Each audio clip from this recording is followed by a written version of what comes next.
Hello everyone, this is a Media Sun new episode. ইতিমধ্যে বাংলাদেশ বিশ্বকাপ squad ঘোষণা করেছে, সেই সাথে বাংলাদেশ বিশ্বকাপ খেলতে চলে গেছে। এই বিশ্বকাপের স্কোয়াড নিয়ে অনেক জল্পনা কল্পনা, অনেক বিশ্লেষণ হলো। আমরা এবার এই বিশ্বকাপ নিয়ে গ্রামের তরুণদের ভাবনা জানতে চাই। এই বিশ্বকাপ স্কোয়াড কেমন হয়েছে, এই বিশ্বকাপে বাংলাদেশ কতটি ম্যাচ জিততে পারে, সেই প্রেডিকশনে এই তরুণদের মাধ্যমে জানবো। চলেন একসাথে জানান। স্কোয়াড বলতে আমাদের দেশের যে সমস্ত খেলোয়াড় আছে তার মধ্যে যদি মেহেদী হাসান মিরাজ এবং সাইফুদ্দিনকে রাখা হতো, হয়তো তানভীর ইসলামের জায়গা আর নয়তো লিটনের জায়গা, তাহলে স্কোয়াডটা খুব চমৎকার হতো।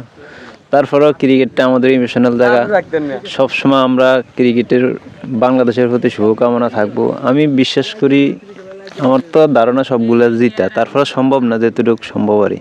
আমি বাংলাদেশে যে বিমান দেওয়া বাংলাদেশ দল বাংলাদেশ থেকে ইউএসএ গেছে, ওই বিমানে আমার রিটার্ন ব্যাগ হইব, আমি আসে রাখতে পারি, এর চেয়ে বেশি আশা করা যায় না।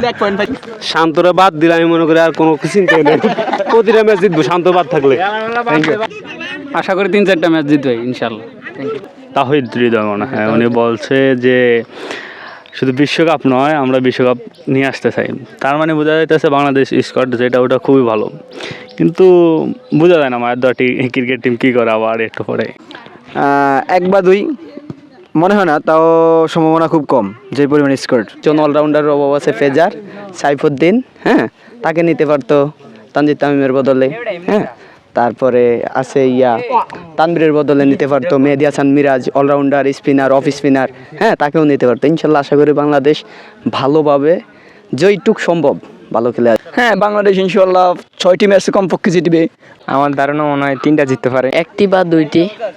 বিশ্বকাপে জিততে পারবে সম্ভবত 2টা, কারণ এবার ভালো কোনো ব্যাটসম্যান নেই, বাদ হয়ে যাওয়ার সম্ভাবনা সবচাইতে বেশি। 1টি থেকে 2টি। একটিও না।